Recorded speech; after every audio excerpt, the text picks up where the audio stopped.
Welcome to Beyond Divorce, Embracing Change. Thank you so much, everyone, for being with us. We are doing something exciting this summer. We're going through all these episodes and finding the ones that just seem to impact you most. And the number one played episode was collaborative conversations with your co-parent. I am not surprised that this is the number one.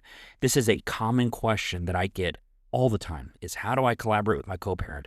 When you guys are searching social media and looking through different places, you'll see things like how to talk with your co-parent who's a narcissist or, borderline personality. And everyone's wanting to learn how to work with someone with a disorder. In this place, this is what I did instead. I talked to you specifically about certain techniques that you can use with anyone. It is truly a collaborative conversation. It really was designed for anyone you talk to. The one thing I love most about this is I got to be interviewed myself from our very own Dr. Jacobie Robinson, who we miss dearly. He has shifted on into new territory, but we know that he's continuing to serve and help families, and we were thrilled to have him do this with us. So Dr. Robinson is actually interviewing me this go-around, where I am teaching you tons of techniques. One of them specifically was about how to answer things like yes and no and yes if. And what is that? Well, as you listen through the episode, you'll learn about that particular question and how powerful it really is. So listen in, guys. Find those techniques, utilize them. And if you want to give us feedback, you can definitely do that through Instagram, when you can send us your questions or send us comments. And we just cannot wait to continue to be a part of your journey. And we thank you so much for choosing us to listen to and to be part of your travels, part of your destinations, and part of your listening. Thank you so much, guys. We appreciate it.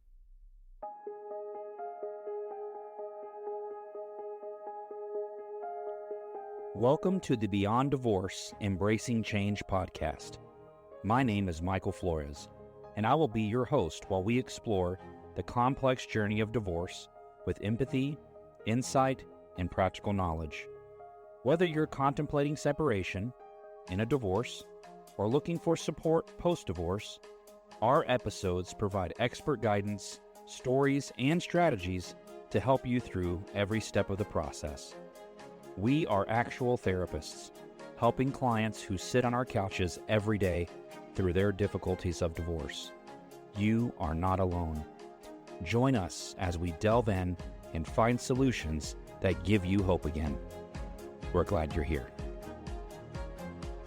This podcast is not intended to replace legal or personal help. This podcast is for informational purposes only. Well, welcome everyone to this podcast. Collaborative Conversations with Your Co-Parent is the title of this particular podcast. I'm really excited about this topic. This is a very common situation that comes up when we have marital couples that come in for marriage counseling. They come in and talk about communication. When we have co-parents that come in, they talk about communication. So we find this common thread of communication being kind of the key resource of what's missing from really problem solving or solution building, as we call it at Brighter Possibilities. So we want to talk with you about collaborative conversations, how to create conversations that more have a collaborative feel and bring things out of a conversation so that you guys can really achieve more solutions. So this is going to be really helpful. I'm really excited to have this conversation with you. We're going to do something different today. Dr. Robinson is joining me in this, and I think he is the best person to do this with me, with his work with a lot of adults and just his history of working with adults and families. And Dr. Robinson is going to kind of take more of the moderator role in this and really hopefully really dig into me to get the information out of me to you. So I really appreciate Dr. Robinson for being here again. Thank you. And thank you for doing that. Thank you for moderating. Absolutely. I'm happy to do that. I like this role a little bit because not only does it give us an opportunity to collaborate on thoughts and ideas, but it also gives me an opportunity to unpack and uncover what I may not know, or some things that I may know that I might be able to add to what I do already. Right? That's it. So you ready to get into it? Let's get into it. Yeah. I've been waiting to do this for a while. So. Yeah, absolutely. So we talk about collaborative conversations with your co-parent. I think one of the things that our audience might be able to glean from if we can kind of define or describe or let them know what is collaboration. Because I think sometimes when I'm seeing clients, one of the things that I notice is that they don't know what collaboration is. They think it might be arguing, or they're afraid that they're going to be losing power in the collaboration. Yes, I'm glad you said it the way you said it. Is typically when we're having uncollaborative conversations, it's because either one, we're not feeling understood, we feel like we're giving something up, we're losing some type of power. Sure. That's the uncollaborative. The collaborative is when you have the opposite. You feel validated. You feel heard. You may not be agreed with, but you feel heard and you feel validated. And when both parties get a turn, because one of the things that we noticed when we do couples counseling, Jacobie, when you and I are doing couples counseling, or we're doing counseling with co-parents, that is the biggest issue. Is I hear them interrupt each other so much, and they'll say, "Can you let me speak?" And I think what they should be saying is, "Would you be willing to try to understand?" Rather than, "Can you let me speak?" Because if you just let me speak, I may be going right over your head. You may not even care. Right. But would you be willing to understand? Because if they say, "No, I'm not willing to understand," then what are we talking about? Right. You know, and that's a very powerful statement, because a lot of times what I will hear is, "It's my turn now. I'm talking now." Right. Yes, it's like turning the seesaw, just back and forth and back and forth, but nothing's getting done. And you're not going anywhere. So there's your definition of collaboration. Is we're getting to a place where we can create some movement. Absolutely. But conversations have to have the flavor for both parties to feel like there's a shift. You know, as you say that, the thing that comes to my mind is, if we're in a car ride together and we're going somewhere, there can only be one driver at a time. Hold on, I did defend. Was it the driving for my license? You didn't get my ID, my license. Yeah, They had a break. Driver ed school. Driver's ed. Yeah. Well, see, this is where the challenge comes in. Is that am I willing to be a participant in this process? And how am I seeing this? Is this one of those things where you're driving the bus or you're driving the car, and I just got to ride with you on this as a co-parent? What does that really look like? Well, I'm glad you brought that up, because that goes into step one, which is monitoring yourself. Yeah. Knowing where you are in that and being honest about it. You know, if I'm sitting in a room with someone and trying to have a collaborative conversation, and that person's not willing to listen to me, they're not interested, and we're not talking. What are we talking about? Now, I might not just stop the conversation. I'm probably going to become more questionative, right? Like more like, "Hey, I'm wondering what we could do so that we can have this type of conversation. Or I really want to make sure that you hear this. What do you need from me so that I can tell you about what's going on?" Because you may not want to hear it, but I can ask questions like that. I don't know if there's a I'm going to go ahead and just tell his name. I love this guy. I don't know if you've ever heard of Chris Voss. Yes. Okay. Chris Voss was a former, I believe it was FBI negotiator. Got a phenomenal book. I'm going to kick his book out there for him. Never Split the Difference. Phenomenal book. But he's talking about collaborative conversations, and he has this comment he makes, and he calls them calibrated questions. And I love that term, because it's basically a question you ask on purpose, right? Because it's trying to guide you somewhere. Collaborated questions, in my opinion, and Chris may say this too, but in my opinion, start with what and how. Yeah. Because what and how are solution driven.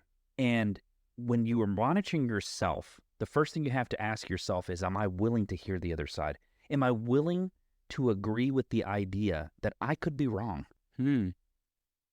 Right? Because that's the thing. If you both come at it like you're both right, then what are we talking about? You're both right. You can leave. There's your therapy. Right. Hey, you both don't seem to agree, but you're both not willing to be wrong. Absolutely. So since you're both right, I guess you don't need me, right? Right.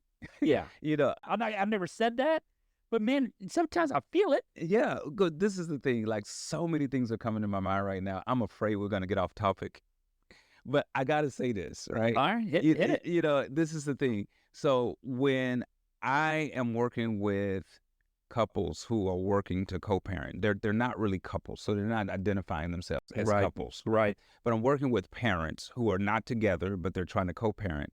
One of the things that I sense in the room is that they are afraid of getting along. I want to hear more about that. Right. I think that they're afraid of getting along because if they discover that they can get along, then they start questioning, why didn't it work? Oh, sure. And that's even more powerful in the fact that if one party didn't want the divorce, makes sense. I think that creeps in more. If both parties wanted the divorce, I don't know if that plays in as much. I mean, this is a guess. Yeah. No, and it's not with every situation. Sure. It's just in some. Right. In some scenarios where we're struggling to co-parent, and as a therapist, I might explore with each one in a unique way of trying to ask them the question of what's going on with you that you can contribute to the co-parenting process, or what's going on with you that's in the way of the co-parenting. Correct. And that's part of the co-parenting piece is first starting with monitoring yourself. So let me give an example to the listeners. So listeners are probably listening in and going, but what if my other parent isn't interested in what I have to say? What if the other parent's not interested? I'm still going to teach these guys. Right. Like, there's still a way to move things forward, even when you're getting nothing back. You could have the worst person coming back at you, but I'm gonna go through some steps here in a minute with them. Really important things to consider. Keep it simple to move them, but you got to monitor yourself. If you want to get to collaborative, if you want to get movement, start with you. Right. Okay. So step one, and you're hitting on that, which is start with yourself. And if you know that you're not movable right now, that's where you need to check yourself and go, what do I need to work on in me so that I become a place to be flexible? I use this analogy with kids. If a tree limbs, if the limbs on the tree could not move, right? They can't wiggle. When the wind blows, what's going to happen to the limb? It's going to snap. It's going to snap. Right. And these people want to snap. Right. They snap off on each other, right? They're snapping because they're not flexible. Right. And so to be flexible, you have to be movable. Right. And being movable means you have to consider the idea you could be wrong. One of the greatest answers I gave to a question once was, Mr. Flores, I was asked, I was in a deposition, Mr. Flores, could you be wrong? Sure. I don't think they expected me to say that. Right. And so they're asking me about confirmation bias. And I know you know what that is. We get trained in it. Right. Dr. Ruzgita said it very clearly to us when I was training. She said, flirt with your assumptions, don't marry them. Okay? And a lot of us in this, in co-parenting specifically, in talking about having collaborative conversations with their co-parent, they are marrying their assumptions about the other person, about flirting with them. To flirt with them means you have questions. To marry them means you have statements. But before you could, that's great. Oh, it's okay. Go ahead. Because before you can flirt with the assumption, you have to acknowledge the assumption. That's monitoring self. You got it. That goes right into it. Yeah. First, you got to know what you're assuming to be true. And so that's one of the things that I think that many co-parents struggle to recognize is that they make assumptions. We all make assumptions, and for some reason, we see making assumptions as a bad thing because of that. That saying that goes to assume is to make a, ASS of you and me. Yeah. I get it. But I think we're talking to adults here, Dr. Robinson. I mean, but I get what you mean. Yeah, but this is the thing, right? Assuming is okay. Sure. Right. The problem is when we don't acknowledge our assumptions, because our assumptions tell us something about us. Do you suppose it's acknowledging the assumption or making the assumption true? Well, I think that's part of it, right? Yeah. What would you say? What would you say to that? Is it an issue of acknowledging assumption, or is it an issue of embracing and making it true? Or let's talk about human nature for a second in any situation. And I want this to kind of guide us into the second piece of this. Right. Human nature for us is when we don't have all the information, we're going to make things mean things. Yeah. We put meaning on stuff. We judge behavior. So if we see a certain behavior, we're going to make that behavior mean something. Yeah. And then we're going to base that to be true. Yeah. And then this goes back into confirmation bias. Then what ends up happening is we assume something to be true. Right. We then look for things to make what we assume to be true, so that we can call it truth. Right. Does that make sense? And so I think that's where the issue is with assumptions. Yeah. I don't think they're bad or wrong. Right. Flirt with them. Absolutely. What you say is, I and this is going to go back into some language. Yeah. I call it 5 sense language. I think Chris Voss calls it something else, but I call it 5 sense language. You go hear, what I feel, what I think, feels like, sounds like, looks like, sounds like, whatever. Smells like, tastes like. I've never heard a collaborative conversation with co-parents saying it smells like. Yeah. But that doesn't mean it won't happen. But I've heard it sounds like, feels like, looks like, seems like. Yeah. It takes the essence of you are. Yeah. Yeah, instead of saying you're alienating, Yeah. it feels like you're alienating me from this Yeah. situation. Yeah. That comes off the ears for them to hear it a little differently. But I'm going to talk about how to do that in a second. Yeah. I want to ask you something. Okay. For the sake of the audience, as we Sure. prepare to move to the next Sure. segment of this conversation, is when you're talking about monitoring myself, Mm-hmm. if I'm going to monitor myself in this co-parenting dynamic, what do you say to that person who's listening to the podcast right now that says, what do I need to look for? And how do I do that? A great question. Because see, in my brain, I'm already thinking, I already know what to look for you, but they may not. What you look for is the assumptions you hold to be extremely true, and typically about the past. So any unresolved issues you have with your co-parent, those are the ones you're flirting with. Yeah. Because what a lot of people are doing is making the past true. Sure. And then trying to make a future built off a past they have already assumed to be true. Gotcha. So how do they monitor that? They go, well, what have I assumed to be true in the past that's unresolved? Yeah. It's still a problem for us. Yeah. I mean, usually you get divorced because you weren't able to reconcile that problem. Absolutely. But that problem can still be a holdup for you personally when it comes to your ability to co-collaborate with your co-parent. Yeah. So that's part of monitoring yourself. What's still unresolved? Yeah. And then what assumptions do I hold to be true about them? Yeah. And That's what I would do. And I'm wondering how a person might be able to do that in the context of these 5 senses that you talked about. Right. Like the assumptions that I'm making because of what it sounds like, the assumption I'm making because of what it looks like. Right. And what I mean by that is how you say it, not what it. So you can say to yourself, it feels this way. Right. But you're not going to say it is that way. Yeah. You're going to say to them, it feels like, looks like. That's going to be part of the collaborative conversation. Let me jump into that. Yeah. So the second piece of this, so step 1, monitoring yourself, asking yourself the questions of what assumptions you hold to be true. Step 2, learning how to respond versus react. You got it. You were with me. I'm right there with you. Yeah, I should let you say it. Yeah. I can still say it. You can say it. Go ahead, say it again. Yeah, it's probably a better idea to learn how to respond instead of react. Correct. Help listeners understand what the difference is, Sure. Michael, between responding versus reacting. Reacting comes from more of an emotional place. Yeah. And to say that human beings aren't emotional would be ludicrous. That would be ridiculous. Because we are emotional beings. We're driven by emotion. Sure. Mothers Against Drunk Driving started because a mother lost her kid from a drunk driver. Didn't agree with the laws. She had a feeling, I don't want this to happen to other people. Yeah. And it drove her to creating this wonderful program to protect and have stricter laws on drunk driving, which I'm not mad at, but it was driven by an emotion. Yeah. But what was amazing is she might have started with a reaction, but she became a responder. And I think that's why it took off. And that's all an assumption, by the way. It just feels that way. Yeah. So the difference between the two is a response is logical. A reaction is emotional. It's the best way to keep the two. If you find that you're in a high emotional state, you're more likely to react. Yeah. Now, what's funny, and I'm going to give just a little tidbit here. I know for a fact that attorneys are trained to get the witness to become emotional. Because if they get a witness to become emotional, what are they going to do? They're going to react instead Correct. of respond. And if I get them to react, you're going to see some underpinnings of who they're trying to create in the courtroom to really leverage the case, which is really sad because they can be really big bullies. Yeah. And just to get a rise out of you. Yeah. So just to unpack this a little bit, help our listeners understand what reacting looks like. Sure. Just what responding looks like using the same scenario. Typically what I've learned with people who are reacting, they're really black and white. Okay. And so what they'll do is they'll go, you never this, or you always this, or that's typically a reaction. And it's always projected out. It's always a them thing. Make sense? A response is coming from more of an internal place. Sure. It's easier to say things like, it feels this way to me, or I've noticed this.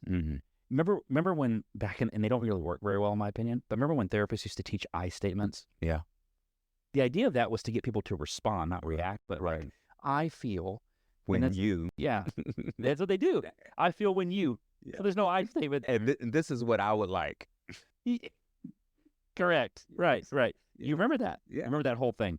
And I, not to make fun of it, I believe that people just weren't using it the way it was designed. Yeah. But it started with coming from a place of responding. Right. Which is I feel, not UX. So reactions typically are outward. Yeah. And responses are typically coming from a place of inward. So would you say then that responding has more to do with self-reflection? 100%. This is why monitor self is step one. See how we put it in order? I see that. Oh, yeah. Absolutely. Yeah, start with self. That way you can stay in a state of responding. Absolutely. Know you first, right? It's not about them. It's never about them. So this kind of puts us into step 3, which is how do we respond instead of react? Great. So let's start with a couple things. Yeah. One of the things parents have trouble with is when the other parent is over asking, I want more time, or I need more of this, or I don't want to say yes to that, but then I look like a bad person, or I don't want to say no, or I need to say no. And they get stuck on how to respond just with those simple things. Sure. Yes, no, whatever. So I'm going to teach the listeners how to really monitor that. Yeah. There's only 3 answers. Okay. There's not 2. There's 3. There's yes, there's no, and there's yes if. The majority of collaborative conversations in co-parents should end with yes if. Now I'll explain why that is. Start with your yeses and nos. When you say yes to something, it should always be a hell yes. What I mean by that is, if it's a hell yes, I don't need any more conversation. You asked, I'm like, hell yeah, let's do that, right? If a guy comes in and he goes, you want $100? Yep. Yeah, you don't have to think about it and go, yes, if, right, or no. But it's either hell yes or it's hell no. Yeah. This is why most answers end with yes, if. Yeah. Okay? So I only say no when I know for a fact. If I say, hey, I want to take our kid on a ride on a motorcycle. The kid's 4 years old. I don't have a helmet. Sure. There's no yes, if there. Right. It's no. He's not going without a helmet, right? There's a safety concern or whatever there. Or there is a yes, if he has a helmet. And there's my if. Now watch why this works. I like why you did that. Yeah. The reason yes, if works better is if gets to build in the boundaries. Right. A lot of issues with co-parents is really that. They don't agree on the lines. Right. So I'm going to use a perfect example. I had a phone call from a very dear friend of mine who calls me on the phone and says, I have an issue with my co-parent. So what's up? Said, my kid's got a party coming up, and it's on my weekend. So this particular friend of mine, he has a 1st, 3rd, 5th schedule. Mom primarily has the kid, and it's on his particular weekend. It's like a 3rd weekend of the month. And it's on a Thursday. The mom calls and says, my cousin's kid is having a birthday party, and I want to bring our son to that birthday party. And so dad says, so my friend who's the father, he says, before I answer that question, let me think about it and call you back. Calls me. Pissed off. She's calling me on a Thursday, and this party's on a Saturday, and you know, she knows it's my time and how much I value that. I don't know, she will never stop. I can't do this. And he's so frustrated. And so the first thing I asked him is, I said, let me ask you a question real quick. It feels like you're frustrated about the fact that she asked you so late. Yeah, man, I just don't know. So I'm validating him just with that statement. He could have told me I was wrong. He could have corrected me. Yeah. But I validated. Feels like you're upset about this. And he goes, yes, I am, man. She doesn't need to, she knows. And I said, can I just stop you for a second and say this? What would it mean to your son to go to this birthday party? He said, well, yeah, he'd have a good time. He started kind of taking the air out of the balloon, right? He said, yeah, he'd like it. He would enjoy going. And I said, okay, is there any obligations that you have this weekend that would interfere with him going to that party, absent mom asking such late notice? He said, no. And I said, well, let me ask you this. Are you willing to take him to the party or pick him up? He goes, no, I don't want to. It's not my situation. I don't want to have to. I said, great. You've answered my question. You're yes, if now. Yes, my son should go to the party if. So I said, answer's easy, man. You call her back and you say, yes, he can go to the birthday party on Saturday if you can pick him up and drop him off. Yes. If she says, I can't do that, I can pick him up, but I can't drop him off, who's saying no? Right. You or them. Yeah. You gave him a way to accomplish it. Yes. See how yes, if works? You know, makes it collaborative. So is it a therapist thing that we all have friends who could be our clients? Is that? Hey, man, I think the beauty salon gets people that come in there doing the same thing. You think we should leave our business cards at the beauty salon? We probably should. I don't know. Barbershop talk. Come on, that's what they called it. You're right. You know, that would be fun. Okay, side note. We should do our podcast in a barbershop one day.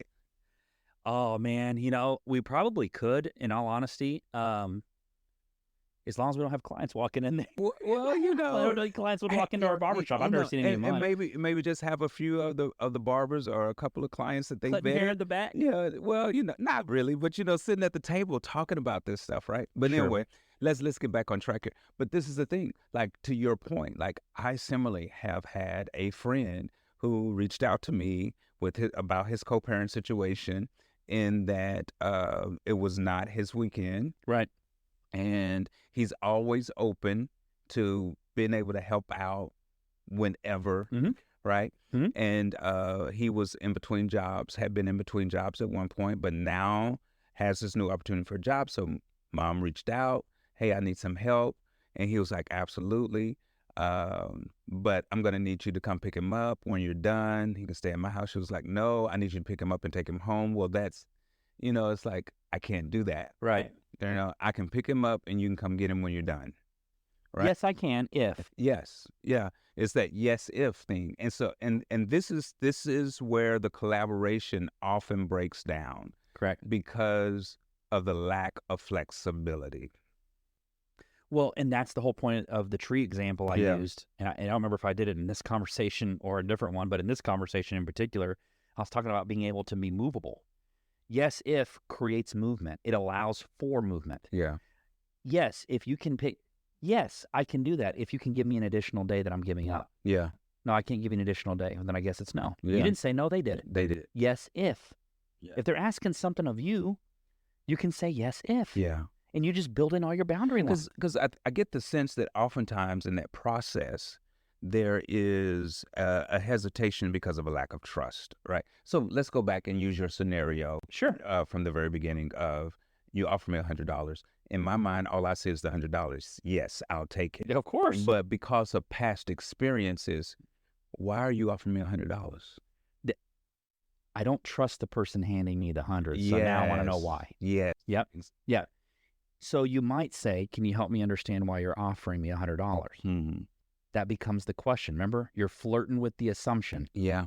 Well, you're offering me $100. That looks nice, but I got some up that sleeve. Yeah, absolutely. So the only way you find out what's in that sleeve is you have to ask questions. You know why kids learn so much so fast?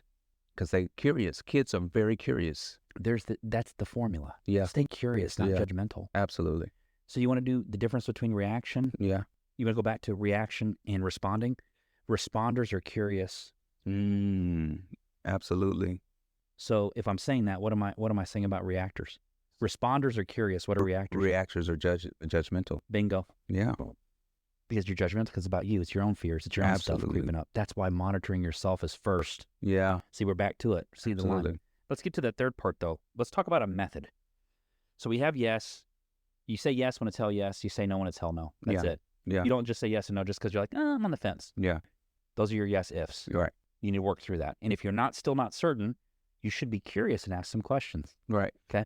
Get some information. Can we throw this out there for the pessimist? Bring it. Can we say yes, no, yes if, and no unless?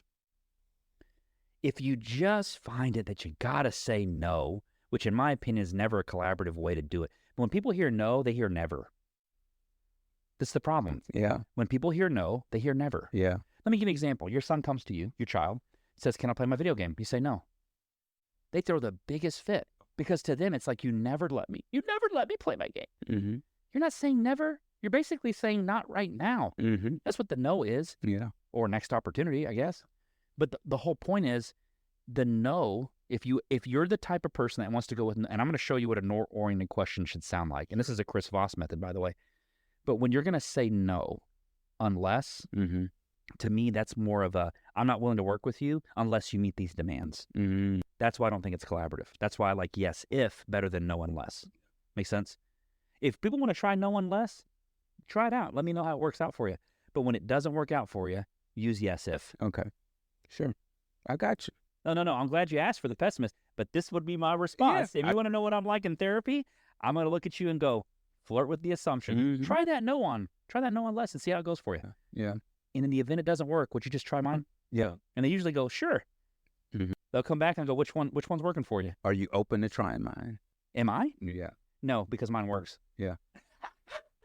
Did you want my honest answer? It's not a hell no. No. Mine works. I'm not changing it. Right? Well, So in the event it doesn't work, so yes. So let me be clear. Yes, if it doesn't work. Let me be clear. I'm not on board with the no unless, but I'm thinking about clients who struggle and hesitate to say yes in any framework with their co-parent. So, and I'm wondering if this is a step for them that maybe I'll answer it for me. Yeah. I'm willing to say no unless yes is if yes if doesn't work. Doesn't work.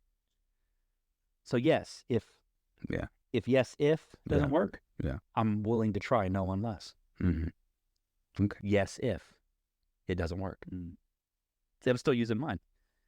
Now I know mine works. Okay. All right. Thank you for testing it. All right. No. So let's, by way of recap here. Okay.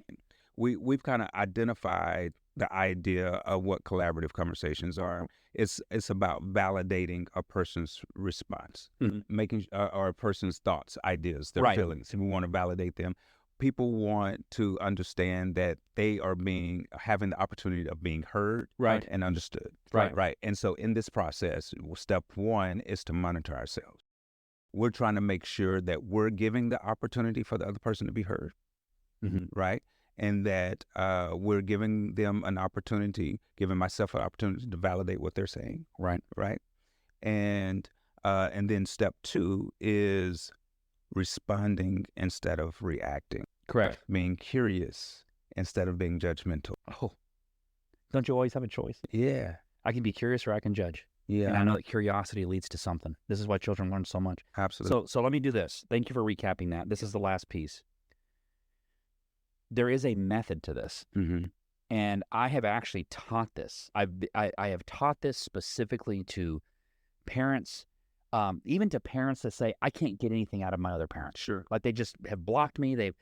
And we're supposed to talk on this app, on OFW, app close, all these different methods that they give people to communicate.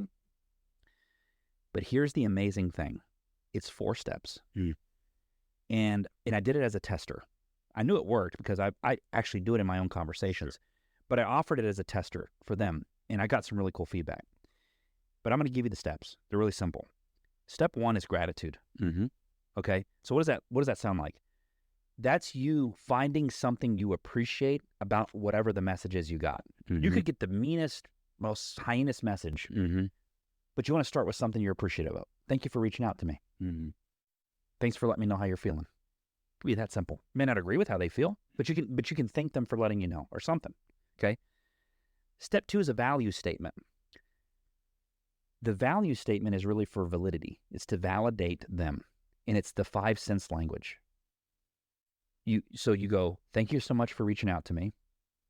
It feels like this conversation has really been on your mind, and it's time to get a solution.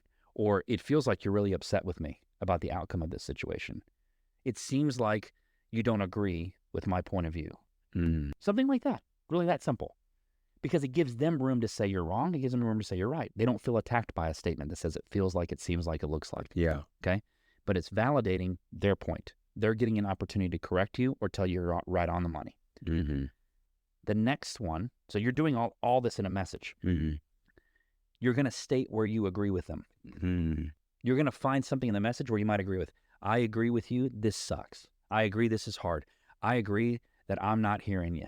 I'm not even willing to look at it from your perspective. You can even say that. Is that part of the value statement, or is that? No, this is step 3. This is where you agree. Okay. So it goes gratitude, value statement, 5 sense language, where you agree, and then the last one is your ask. When you're going to ask for something at the end, you want to use a no-oriented question. Chris is all Chris Voss, by the way, this 4th one. The no-oriented question is most people are more likely to say no than yes. So you might say something like, would you be opposed? Okay. Jacobie, would you be opposed to being our moderator today? No. See, you get to say no, but it still fulfills what I wanted. Absolutely. You know that's what I was doing earlier when I asked you, would you be opposed? And then I said I wouldn't be if didn't work. Yeah. So yes, if doesn't work, then I wouldn't be opposed. This has been... It is fun. Oh, I'm telling you. This has language been fun. matters, right? Absolutely. So No or any questions sound like, would you be opposed? Would you be against? Yeah. Right? Are you against? Are you opposed? It's a little bit more direct. I like would you be, Mm-hmm. but are you? You know, cold callers learn this.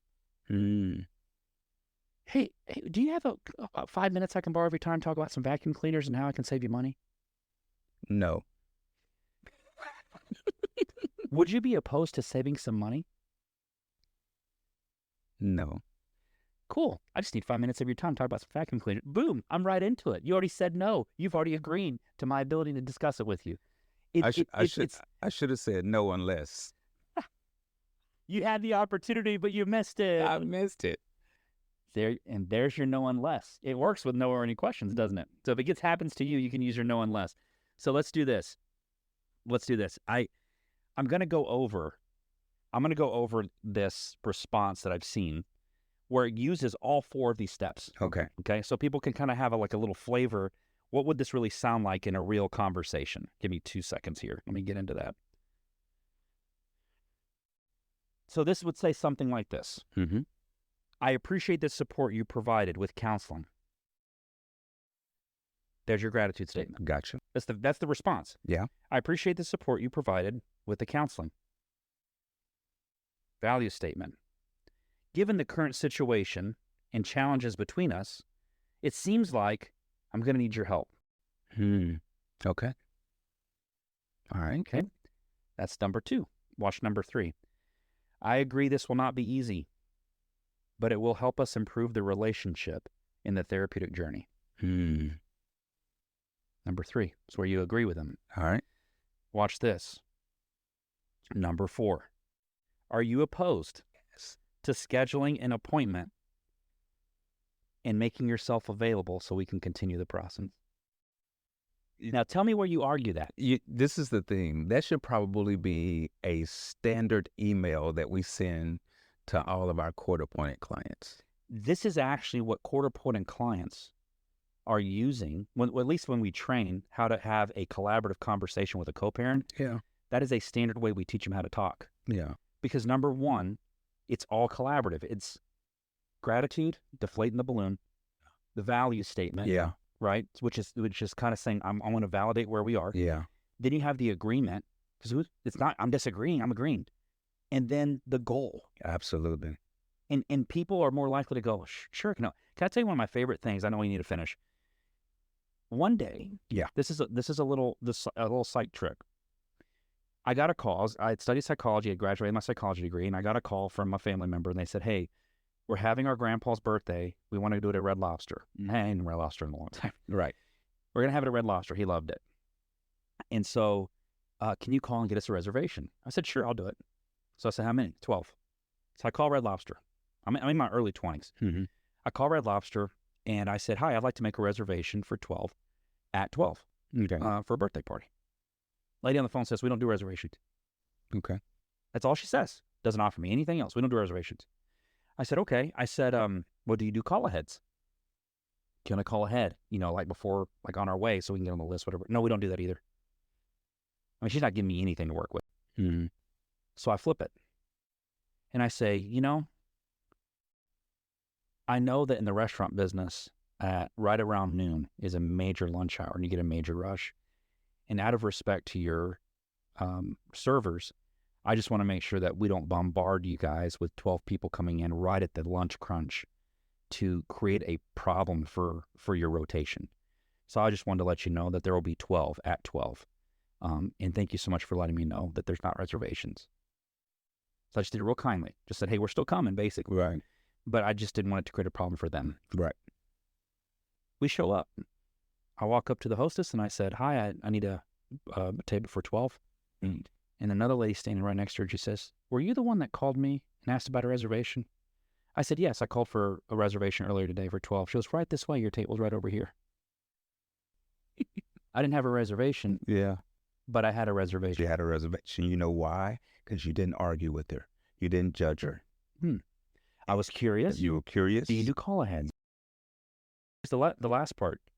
I made it about them. Yeah. I wanted to do them a favor. I don't want to show up with 12 people and mess them up. Right. And I think she thought that was very kind of you. I think we're going to have to do a part 2 to this, because what you have just done is open up a can of worms. Uh-oh.